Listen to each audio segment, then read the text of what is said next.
Hello and congratulations on getting access to this video course, and I'm going to walk you through how to create a profitable authority blog.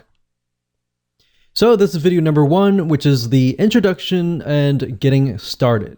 Now, before we jump right in, I want to jump in and talk about mindset because I want to make sure that you're in the right mindset before we get started. Because I'm a big believer that if you're in the right mindset, you'll be able to implement everything at a faster and more accurate pace.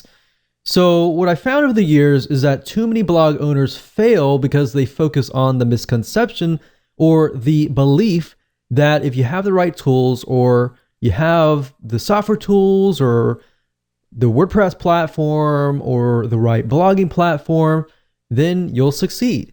But the reality is that really, it's not about the blogging platform. It's not about the software tools or any of that. What really it's about is figuring out what your strategy is, if your niche that you're going to go into is going to be profitable or not. That's really what it's all about. So the secret is to start with a niche that you are truly an authority in. So this video course is all about that, how to find your niche, but how to make sure that you're in fact the authority. And we're going to put things through a test, and you'll see several tests in the beginning to make sure that is true. Plus, in addition to that, you want to make sure, of course, that it is profitable, that you have enough products to sell, and that you can increase your revenue stream. So what I want to do now is give you a quick overview of what's inside this video course. So you know exactly what to expect, and then of course you'll be able to see all the pieces of the puzzle, and then you'll be able to implement them at a faster rate. So this of course is video number 1. Video number 2 is find a profitable niche. So we're going to do some brainstorming. And video number 3, we're going to do the longevity test to make sure that that niche can last a long time, for decades, literally. And video number 4, we're going to talk about the authority test to make sure that you are indeed the authority. How do you know? We'll ask some questions that you can answer. We'll put you through some tests to make sure that is the case. And of course, number 5 is going to be the competition test to make sure that you have enough competition. And video number 6, we're going to talk about the product test to make sure that everything is going to be profitable for you in the long run. Because the worst case scenario is you jump into a niche that has a high demand, but it's not necessarily profitable. And of course, video number 7, we're going to talk about topic generation. So we're going to take the niche that you decided upon, and I'm going to show you how to use free tools to gather intelligence to figure out what actual topics are in demand. Because it's easy to create topics out of our head, and that's great. And some of those might be high in demand, but we can verify these with actual tools online. And video number 8, we're going to talk about blog post creation. Video number 9, we're then going to talk about blogging platforms. So if you notice, a lot of videos 1 through 8 is all about strategy, planning, getting it right. And once you do that, then you can move on to setting up your blog. Then you can think about the software tools and all of that. All right. So with that said, let's move on to video number 2. Welcome back. This is video number 2, and we're going to talk about how you can find a profitable niche that you are an authority around. And as we're thinking about that, I want to ask you a question, which is, what are you interested in? What are you passionate in? And I want you to keep that question in your mind. And the reason being is because I want to address an issue. And the issue is that many people tend to choose niches based on profitability. And that's the wrong way. Here's what you should look for. You should look for something that you're interested in, because if you look at the profitability or the money first, you will fail eventually, because you'll eventually run into a roadblock and you will get overwhelmed. It'll be boring and you'll have no interest in it to continue. And another thing is you won't look like you really know what you're talking about. So start with your passion. And the great thing about that is that people will trust you. They will begin to see that you're passionate about it. Have you ever been to maybe a blog or a webinar or something of other, and you have noticed that the speaker is not passionate whatsoever? They just feel like they're there because they're there. Does that really make you want to trust them? If they are not really passionate, that you can tell that they don't really know what they're talking about, but they're just trying to get by. That probably turns you off, right? Well, same goes here. You don't want to portray that in any way. What I'm trying to get here is that you want to portray yourself as the expert. And to do that, you need to be passionate about the niche. So over time, like I said, things will get boring and you will lose sight. And once you've lost sight, that is the beginning of failure. So what I'm trying to do is I'm trying to set you up for success. Now, here's an example here. A while ago, I considered a niche called scrapbooking. I had zero interest in it, but I did this because I was trying to follow the money. What happened was it flopped. It died. So what I realized over the last decade was what gets you over the roadblock is being passionate about the niche. So here's my recommendation to you, and I want you to take this exercise and just go ahead. Step one, just pull out a pen and paper, pause the video if you want to, and just sit down and just begin to jot down all of your hobbies, things that you've invested money into, things that you've been passionate about. Maybe it's something that your family's passionate about. Think about all the pains that you've been through or your loved ones have been through, and jot those down as well. Because let's be honest, if it's a pain, you've probably done enough research about it to know the advantages and disadvantages of certain solutions and all of that. So let's say, for example, you have had a kidney stone. If that's the case, then you passed it without needing surgery, then somebody else out there is probably going to want to learn from you, right? So you have some sort of experience in it. You felt the pain, you felt the suffering, you've been through and done that. So you can relate to the people that are going through it. So basically think of things that you're passionate about. And if you want to pause this video and just go ahead and do that, that's fine. After you've done that, step number 2 is now, out of these that you have written down, I want you to pick and choose the ones that you're extremely passionate about.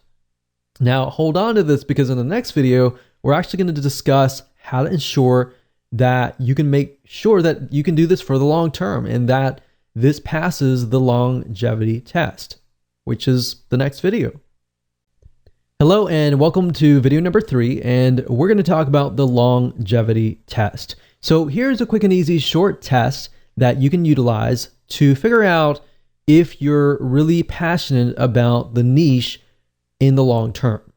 Because you might be okay right now, but we really want to know if it's going to last for a decade or more. So in the previous video, you created many different topics and then you chose one. Now, the fact that you are passionate about this topic means that you're more likely to succeed in the long term, but we want to make sure that is the case.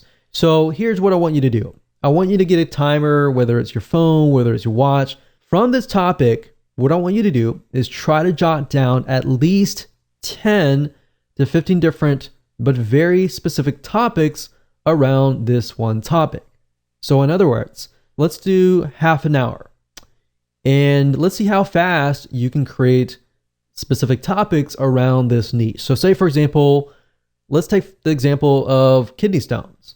We can think about with kidney stones, there can be dieting. For example, certain foods create kidney stones, and certain things, certain supplements can actually help pass the stone without surgery.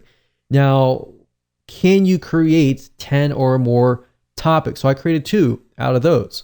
Or let's say, for example, lowering cholesterol. You know, we have dieting, we have exercise, we have cardiovascular exercise, we have aerobic exercise, we have other different options as well. So what we're trying to do is figure out how many topics you can create. So go ahead, Do that now, pause the video. If you got 10, great.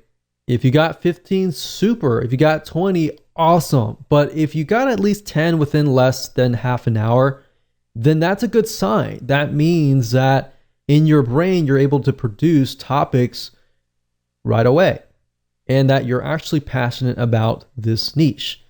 Now, are you stuck? Let's say you tried it and you weren't able to think of anything.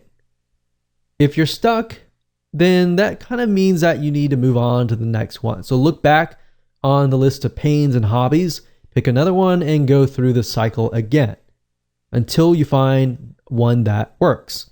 Now, here's the final test. Let's say you found something that you were able to write 10 for. Is this something that you would feel comfortable writing day in and day out?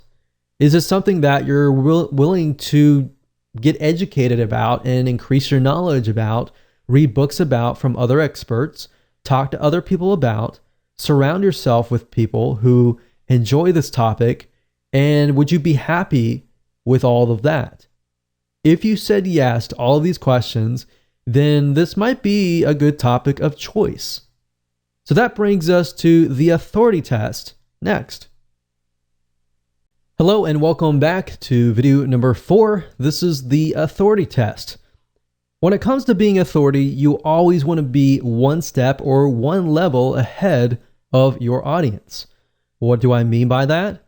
I mean, if your audience are newbies, you want to make sure that you are at least in the intermediate level. Or if your audience are intermediates, then you need to make sure that you are an expert in that niche.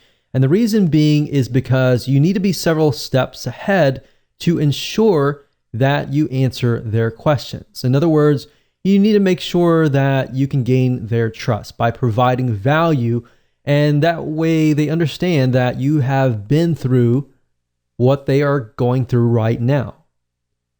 Because if you're going through what they're going through right now, they might see you as the same level as them.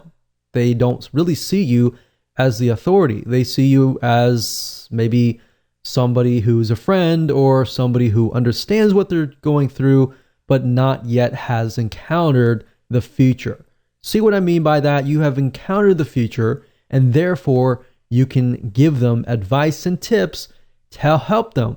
So people want to know essentially if you are ahead of them, because basically the reality is if you do not know what you're talking about, people can see right through you. They won't trust you, and in the end, they will not buy from you. Because at the end of the day, people buy from people that they like and trust. So trust is a bigger, major factor here. So that's really what this whole formula is all about, is how can we get people to trust you? And ethically and rightfully so, if you know the niche, you know the advice and the tips, and you've lived it, then you're more likely to be able to connect. And by connecting, you understand their struggles. You see where if you find somebody that's just profitable and you're relying purely on somebody to write the content for you, so you're missing that emotional connection. So at the end of the day, if you think about it, people buy for emotion. They don't buy for logic. They justify their purchases with logic. All right. So with that said, if you're one step ahead of everybody else, great. If you're not, it might be something to think about. With that said, let's move on to video number 5. Hello and welcome to video number 5, and this is the competition test. So the big misconception is that there's too much competition. Oh no, this is not a good niche to go into. If anything, that is actually far from the truth. Having a good amount of competition means that there is a buying market. Why? Because typically what this means is the competition has paved the way, they have educated the market, and they've placed products out there. If the market doesn't really know what the products are all about, your competition actually has to educate the market before people actually will buy them. So basically, instead of having to educate the market, you simply come in, provide lots and lots of value, and you can move in, you can find out what your competition is doing, what your competition is not doing, therefore is a demand in itself, and actually do it. So let me go ahead and show you how to find competing blogs, spy on them to do the necessary competitive intelligence. So technically you can go to google.com and do a search for blogs in your niche. But a tool that I like to use is called buzzsumo.com. That's buzzsumo.com. And the reason why I like this is because this site literally analyzes the content that performs the best within the niche. So this really is going to help shortcut things for you. So if I go here and I type in, let's say for example, lower cholesterol, let's see what we get. Now, one thing to note is that BuzzSumo, it is a paid tool, but it will allow you to do some free searches as well. So if you want to pay for it later, that's fine if you get really serious. But for now, as starting out, you don't really need to pay for it. So if I type this in, you can see these are some blogs or websites that are actually getting a lot of engagement. And what you're trying to figure out is what are they doing to get that kind of engagement? So they have Facebook engagement, LinkedIn shares, Twitter shares, Pinterest shares. So obviously they definitely have social media. So what I want you to do is just jot down what do you see that they are doing that you could be doing. So let's just take a quick look at these sites and see what they're all about. And by doing so here, this is a good way to figure out topics as well, which we'll talk about later on. But let's just take a look at the sites and see what they are doing. So if we go here, it's theheartysoul.com, and we can see they have different sections, one for food, one for body, one for lifestyle, and it's just these three categories, and then they have subcategories within each. So for example, food, when it comes to lowering cholesterol, there's breakfast, there's snacks, there's entrees, there's salads, there's quick and easy meals, there's sides, there's desserts, beverages, specific diet, brands to avoid, herbs, spices, and more. So you could even jot these down if you wanted to and categorize them. And if we scroll down, we can see that this article here talks about statins don't lower cholesterol. So statins is something that it's a drug that people use to lower their cholesterol. But it's saying in this study that it increases cancer and memory loss risk. So obviously this is a very controversial type article, and that's what they're doing to get all these likes and shares and more. Now, if we go to the other blogs and just take a look at how their site is laid out. So they have a topics. It looks like they have very, very general. It's not necessarily related to health, but they do have one section related to health. But this looks like it's just an article. But you can see the length of the article is actually quite long. It's a good, decent size article, maybe about 700. No, it looks more like 1,000 words. But nowadays, your articles and your blog posts can actually get to the length of 1,500 to 1,000 words per blog post. And of course, if you have videos, that's good too, to get people to actually stay. So we can see that these sites don't really focus just on cholesterol, but they focus on the overall arching view of health.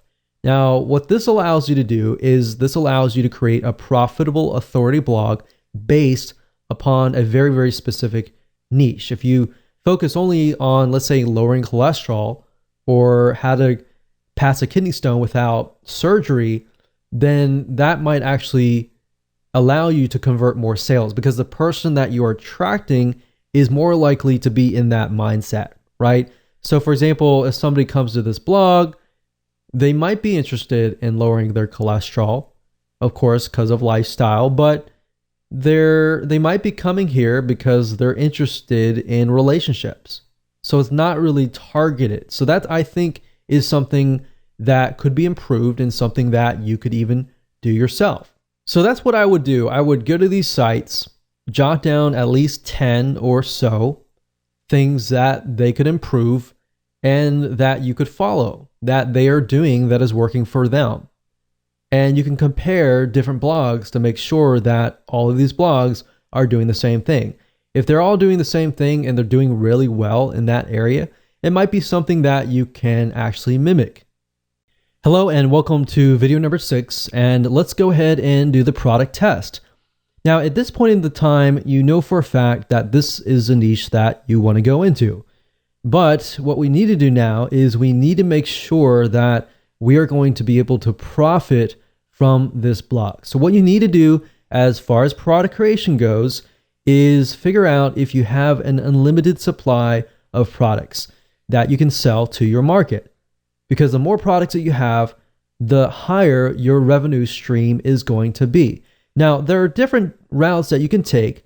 You can either find affiliate products, or in other words, products that other people have created, and you can direct your traffic, your bloggers to, and you can send them there. And if they buy, then you get an affiliate commission. So you get a cut. Basically, if the vendor has a product, let's say a video course, and they give you 50%, for every sale that you make, you get 50%. Now, the nice thing about this is you don't have to deal with customer support. The downside is you only get half of the commission. Now, if you create your own product, obviously you get 100% commission. So you are the vendor, so you get 100% of the product. Now, that's the nice thing about products, but product creation definitely does take time. And a shortcut of that is what we call private label rights products. What that means is you have somebody who has created a video course or a report or ebook or some sort of product, and they are giving you rights to put your name on it and make it as your own. So the person creating the private label product, their name is not on it, so you pretty much get all the credit. Now, if you go find a private label rights product in your niche, let's say, for example, lowering cholesterol, and you compile a ebook or a report that somebody can buy, or you can turn that report into a video course that somebody can buy. Either way, product creation or private label rights, you get 100% of the actual revenue. So here's the thing. Finding affiliate products is great. It allows you to focus on your blog. But if you're unable to find many affiliate products, that just means that you're going to have to create your own products or find private label rights products. But I want you to understand that at the end of the day, the more products you create, the more you actually control yourself. So you actually own these products. And if you have 5 different products, you can cross-sell them. If somebody buys product 1, you're more likely to present them with product 2, 3, 4, 5. And if they like you, and if they like your products, they're more likely to buy the other products. And that's the beauty of this, is you can pretty much do however you wish if you own the product. So what I want to do now is just head on over to Google. I'm going to show you real quick how to find products that you can sell if it's an affiliate product, or if you want a private label rights shortcut. So this is going to be a quick and easy exercise. Simply go to google.com, and then of course in the search box type in private label rights, and then place the next word to be your niche. So in this case, if that's lower cholesterol, let's see what we get. So you're going to see PLR or private label rights. You can do a search for PLR as well. Same thing, same acronym. And you can see that, this is $3.49. It's 30 days to lower cholesterol, PLR ebook. And you want to make sure that you see what's inside the ebook. Now, I can't say for everything. Some ebooks are created with tons and tons of high quality, and some are created and they're not really good quality. So you really have to pick and choose. I mean, it's not really expensive. So at the end of the day, you can look at it, and if it's great, if it needs to be rewritten, you can hire an article writer to do a total rewrite of it. Or another thing you can do is you can head on over to Upwork.com or Fiverr.com, which is Fiverr.com, and find somebody to turn these articles into videos, which is something that most people don't do, but that's an extra step that you can take that really adds a lot more value.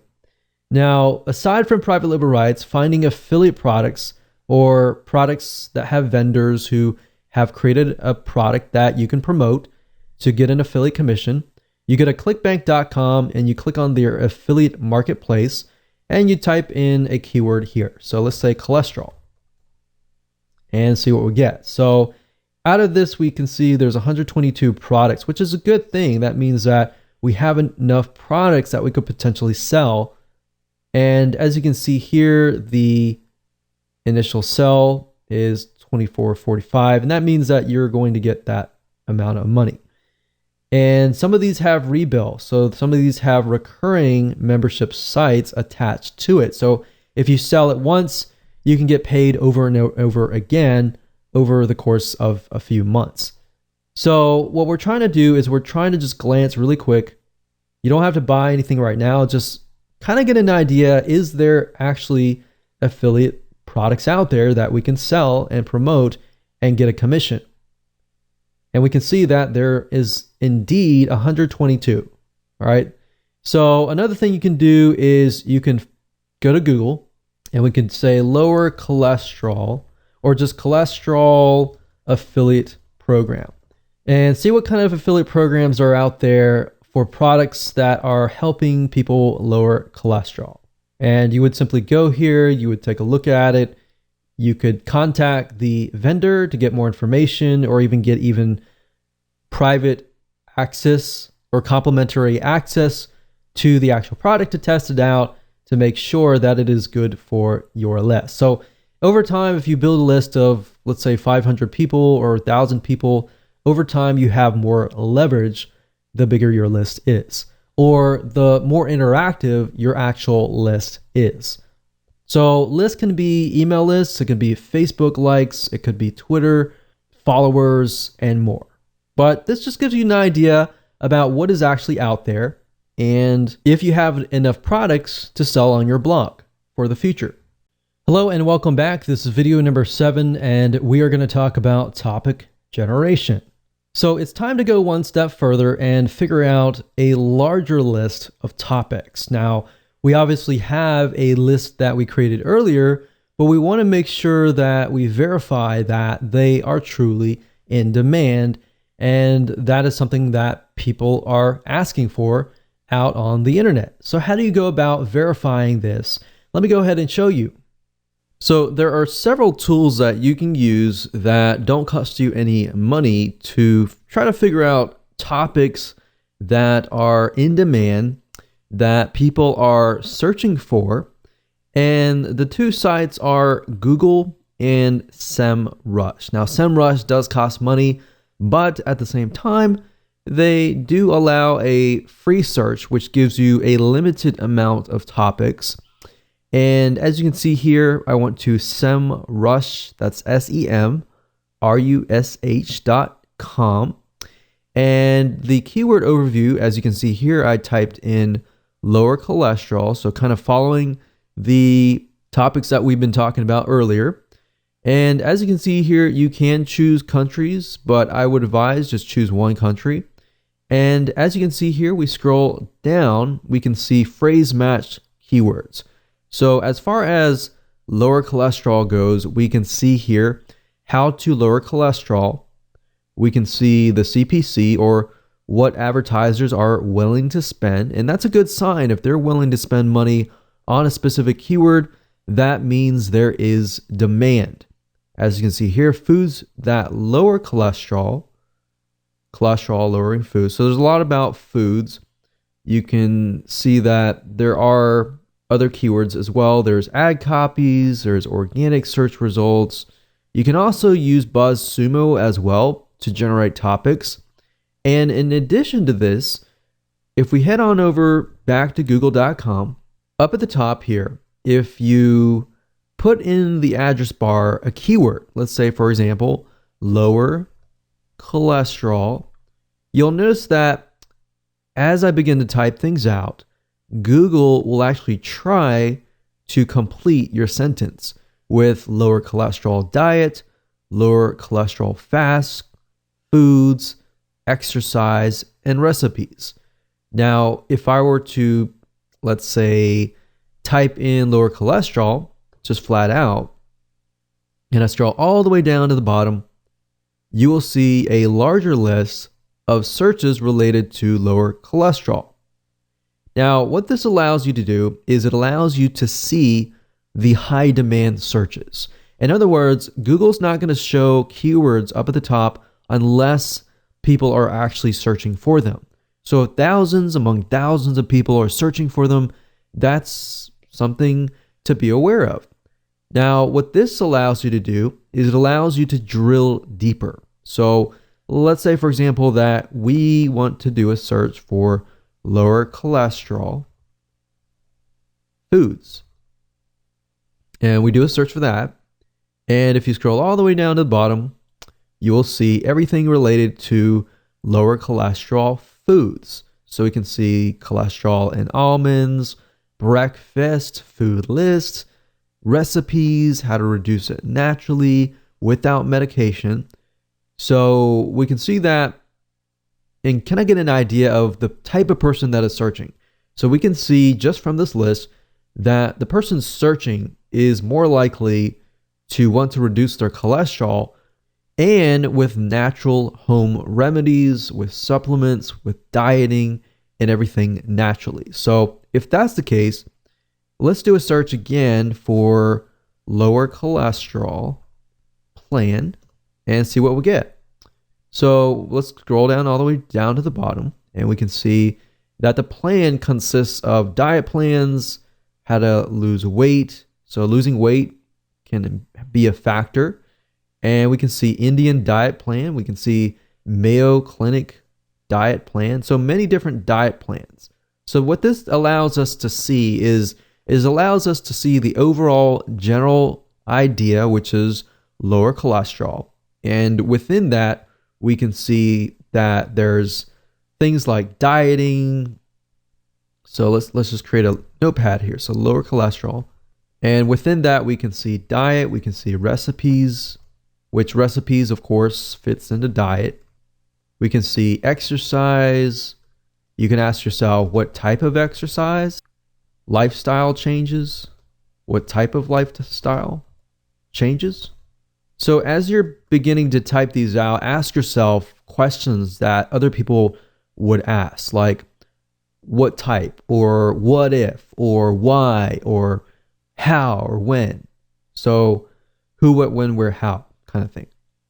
So that way you can expand upon not just the general niche and the sub niche, but you can expand upon that. So you could see this diet and recipes could become one whole vertical of just topics, tons and tons of different diet plans, tons of different recipes, different types of exercises. We have, swimming, we have cardiovascular, aerobic type exercises, running, how long. And as you can see here, you can really dig deeper and deeper and deeper. So I would say just using Google itself allows you to really dig deeper, but utilizing other tools like SEMrush or BuzzSumo, or even going after the paid versions of these apps and digging up actual data that says, okay, this keyword is getting a $3 CPC, which means for every click somebody gets, they're actually paying about $3 cost per click. All right. So that's basically all you need to do right now is just do a little brainstorming, do a little researching, and create a list of topics that Google has proven to you that it is in demand. All right. So with that said, let's move on to the next video. Hello and welcome to video number 8. And let's talk about blog creation. How do you go about creating the blog posts now that you have a list of different topics that you might want to create? Should you use videos or should you use articles, or how long should they be? Now, if you took a look at the BuzzSumo examples in the previous videos, you notice that the articles were pretty long. They were about 1,000 to about 1,500 words for an article. And that's pretty much standard nowadays. But if you can get to a point where it's like 2,000 articles and you have a video, that actually will keep the retention rate of somebody who lands on your blog. So that's the recommended thing to do, is to create an article, and you can outsource this if you want, but I would recommend you actually try to create the blog outline yourself, because if you're passionate about it, it's going to be easier. And one little tip that I have to say to speed up the process is be using something like your iPhone. So like an iPhone, it has something called Siri, and Siri allows you to voice your thoughts on your notepad, and you're able to create an article at a really, really fast rate. Now, obviously, grammatically, everything might be incorrect, but what you can do is you can do that on your iPhone or your smartphone, or even Dragon Naturally Speaking, to create the article, and then you can send it to a proofreader. I create the articles and then I send it to the proofreader, because that allows me to be creative, that allows me to just push it all out, and then it allows somebody else to do the grammatical checking and the spelling and all that to make sure that it actually flows.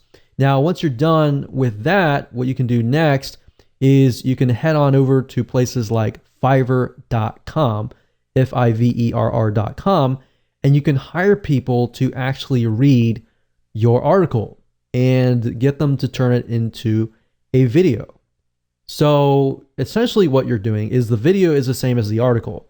And what you can do is you can add images, and that way you appeal to the visual audiences, the kinesthetic, and the auditory learners. There's 3 types of people and 3 different types of learning. So that's what I recommend to you. Now, as far as what the blog post should be about, well, I'm going to show you what we call the backward blog creation strategy. And I'm actually going to take an example. I'm going to show you how to write the article, or at least outline it to the point that you can do it all in less than 5 minutes. All right, so let me go ahead and show you that right now. Okay, so the reason why I call this the backward blog post strategy is because what we're doing is we're moving backwards, if that makes sense. And it'll make more sense once we dive right in. But as you can see here, what you're trying to do is you're trying to find an already proven blog post. We're not plagiarizing, we're not copying anything, and just want to get that out of the way. But what we're trying to do is we're looking at what is proven and extracting from that and making it more specific, making it more unique, and making it better, essentially. So we find that proven blog post, and then what we do is we can break it up. So this one proven blog post could essentially become 10 or 15 or 20 even smaller blog posts that are actually more specific. So let me show you this in action. This is super, super easy to do. We're not plagiarizing by any means, so I just want to make sure we understand that and that is clear. So let's move on and let's talk about lowering cholesterol again. So lower cholesterol foods. You notice that in the previous search that we noticed that a lot of foods, a lot of natural remedies. So let's kind of focus on that, because that seems to be what people are searching for. So let's just type in lower cholesterol foods and see what we get.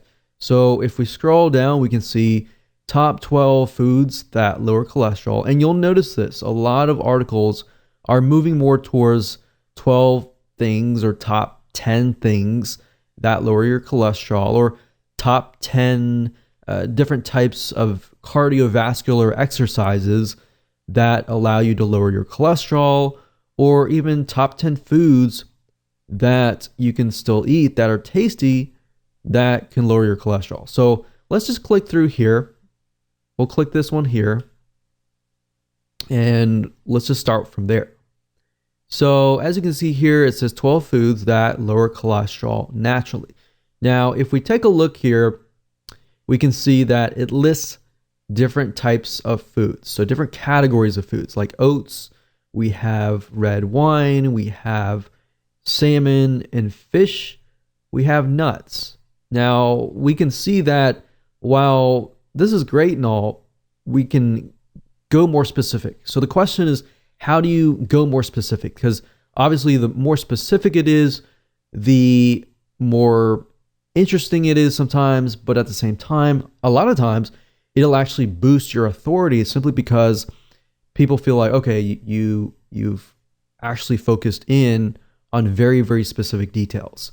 So instead of saying like the top 12 different foods that lower cholesterol, what you can do here is say, for example, fish. You can say the top 10 fish that actually lower your cholesterol, or top 5 fish that lower your cholesterol, top 5 types of nuts. Because as you can see here, there are many different types of nuts. There's our pistachios, for example, that can help lower cholesterol. And there are many other types like almonds that can help as well. So try to go through here and just break it down. So let's just go here and we can see here that it's talking about nuts, oats, red wine, salmon or fish, nuts, and let's scroll down and see what else. So we can see teas, we have beans, we have chocolate, we have margarine, and we have garlic and olive oil. So there are actually other olive oils or types of oils that can lower cholesterol. So we can do oils, and let's just start with that. So obviously oats are oats. Red wine, there might be different types of red wine. So maybe we could do top 5 types of red wine, or top types of fish, top 5 types of nuts, and top 5 types of oil that lower your cholesterol. Now, indirectly, what you're doing here is, even though it is very, very specific, you're actually helping Google figure out what your site is all about. So there we go. From this one article, we were able to create 4 different articles. And because it's all very consistent, all we have to do now is we can go back to Google and type in, let's say, top beans to lower cholesterol. So right off the bat, you can see eating a cup of beans can lower your cholesterol as much as 10%. So we have navy beans, kidney beans, pinto beans, black beans, and chickpeas. That's already 3, 4, 5. So there you go. So you can easily find other articles out there that are based on these articles. So you can hire an article writer. Of course, there are many different places that you can go to hire article writers. Fiverr.com, that's Fiverr.com, is one good place to go to. And another place that you can go to is Upwork.com. And you can find very high quality article writers, and really all you need is a few. Just start out with one. And then, of course, as you expand, you can hire a few more. But what I like to do is I like to hire a couple first and see which ones I like, their writing style, and how well they work with you. And then you can outsource it. Or you can either do it yourself and very, very easily do it because you have it. It's more specific. The more specific it is, the easier it is to write. So for example, going back to nuts, we have number 1, pinto beans. Number 2, navy beans. Number 3, 4, 5. So all we need is 3 more, which we have those. So kidney beans, chickpeas, and butter beans. So all you have to do is simply hand this to an article writer and say, hey, I want you to write an article on the top 5 types of nuts that lower your cholesterol. And I want you to cover the what and the whys. So basically, this is how it goes. As far as writing a blog post, to make sure that they convert, you always want to cover the what and the whys. You can cover the whens, that's fine, but you don't really want to cover the how. The how is the solution. So the solution is a how, and that essentially is what you are trying to get somebody to buy your product, is the how. So you get people interested in lowering their cholesterol. They learn about the what's and whys, and now they need to learn how to do that. All right. So that's how to create a high converting blog post at a very, very fast pace. Welcome to video number 9, and we're going to talk about blogging platforms. So congratulations, you've reached the end of this video course, and now it's time to talk about blogging platforms. We're going to talk about two things, WordPress or Blogger. And the reason why I want to talk about Blogger is because I know many of you might have the temptation to use Blogger, and Blogger is great. And you can use both, but I recommend the WordPress being your actual blog. And of course, if you want to use Blogger, you can use it to kind of bump the rank up of your WordPress site. So let me explain. Blogger is owned by Google. It's also known as blogspot.com or blogger.com. If you go to either or site, you will go to the same site. This is owned by Google and it is able to rank super fast. In fact, you'll notice that many self-made authority figures in different niches like you are using blogger.com. And if you notice, they rank really fast in the internet. Now, here's the downside of Blogger or blogspot.com is you don't own it. So this means if you get banned for whatever reason, you lose your asset, right? Now, that's where WordPress comes in. Ultimately, you need to have your own asset, especially if you're building a business surrounding this. This is a serious thing. So that's why we recommend WordPress. And you need to buy your own domain. You need to buy your own web hosting. And typically, most web hosting companies have WordPress. So you can simply log into the panel or even ask them to install it for you, and they will install it, and you're good to go. So I'm going to explain a little bit more depth about WordPress. How do you find a domain? How do you go about finding web hosting? What web hosting companies we recommend? And how do you create your blog? How do you find themes? And we'll cover all of that in just a second. Okay, so in order for you to get this to work, you need to have a domain name because you need to have your own brand, essentially. So what you need to do is you need to head on over to a site called Namecheap.com. And what Namecheap is a domain registrar, which is where you can buy your domains. So you can go here, and if the domain is available, you can actually get access to it. So if we say something like lower cholesterol, and I'm pretty sure lower cholesterol is taken, but we'll just do 1, 2, 3, 4, 5, 6.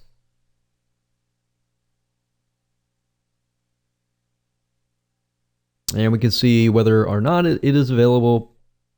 And I'm pretty sure it is just because it puts some numbers in it, but I don't recommend you do that. I just recommend that you find whatever domain that is great for you, and then of course add it to your cart, buy it, and you're good to go. So you pretty much have completed the domain part. Now you have to get web hosting. So essentially the way it works is this. If we go back over here, you need two things. You need a domain name, which is kind of like an address, and then of course you need to have web hosting. So if you think about it, a house or apartment, you always have an address, right? And of course the address points to a house. And then a house actually has furniture in it, and you can change the outlook of it, the design of it, on all that. That's basically what web hosting is all about. So what you need to do now is you need to find a web hosting company that specializes in WordPress, because you're going to be using WordPress. Now, just keep in mind that WordPress is a very intensive type software. So as you grow your WordPress site, it utilizes a lot of RAM, a lot of server processing speed as it grows. So that's just something to keep in mind. So what I recommend that you do, you can either go to Google and you type in top WordPress hosting companies and go from there, or you can specifically use the ones that I'm about to talk to you about. There's one site called knownhost.com. We've used them. They have one of the best customer supports as of now, and they're very fast. The one good thing about web hosting companies is, as far as trying to figure out whether or not they are good or not, is to figure out how fast their support really is. If you email them, and you might want to test it out, if you contact them and they take hours and hours to get back to you, move on to the next place, because that's a good sign to figure out whether or not, that's a good hosting company. But we've tested this particular host and we found that they're really good. So what you want to do is you can head on over to here, and what you're looking for with WordPress type web hosting is SSD. So any type of SSD is going to be really fast. So you can pick the $25 per month plan, for example, and this is going to be reliable because this is a reliable host. You always want to choose a reliable host. The next host that's good for web hosting for WordPress is a2hosting.com. And if you go here, you look for the cloud hosting, or you can look for the shared hosting. So if you click on cloud hosting, you can go through and purchase whatever you need. Typically what you can do is you can start out with the very basic plan, and then of course move up from there. So as you can see, A2 Hosting uses SSD, which is what you want. If you see any hosting that is using something like HDD, which is a regular hard drive, then you might want to pass. So for example, there are a lot of web hosting companies out there. HostGator also provides WordPress hosting. I cannot recommend HostGator. Have not really had the greatest experience with them. But KnownHost.com is a great web hosting company that we have tested, and it has been tried and true. So once you've gotten your domain and your web hosting, the web hosting company will provide you with information on how to connect the two. So they will provide you with that, and if you have any problems with that, you can talk to them about that. So basically, I can tell you for a fact, KnownHost utilizes what we call cPanel. So they're going to give you access to a cPanel, which then you can log in, and of course, they will give you access to what we call Softaculous. So what you do is you click on WordPress here, and this is basically an app installer. So instead of having to go to WordPress.org and install the 5-minute installation file, which really isn't 5 minutes, by the way, it's more like maybe 10 or 15 minutes or even more, depending on your expertise. So that's why I find this route is just a lot easier, because with this Softaculous, all you have to do is simply go down, click install now, and you fill in the details, and within less than 3 steps, you have installed WordPress. So up at the top, if you scroll down, you're going to see the in-directory option. What this means is basically if you want your WordPress blog to be installed on www.yourdomain.com, if that is the case, leave this blank. If you want to install the WordPress blog in a subfolder, then that's when you can actually enter a directory here. So if this case, we can just type in test blog, you fill in your site name, your description, and then of course your admin username and password. And then of course you can choose the advanced options, and then you can actually select a theme. So that's the nice thing about this particular app installer is you can pick one, you can actually scroll through many different themes. And the nice thing about WordPress is you can literally change the whole design with a click of a button.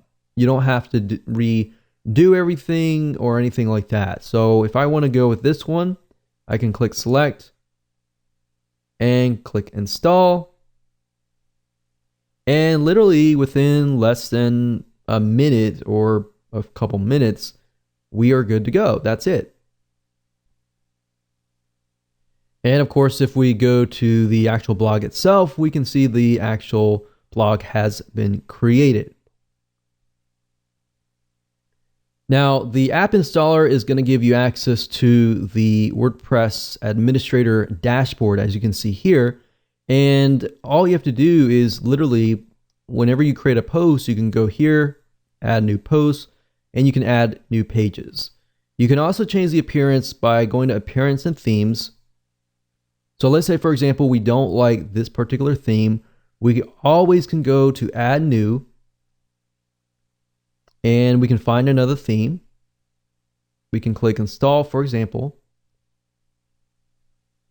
and it's installed. We can activate it.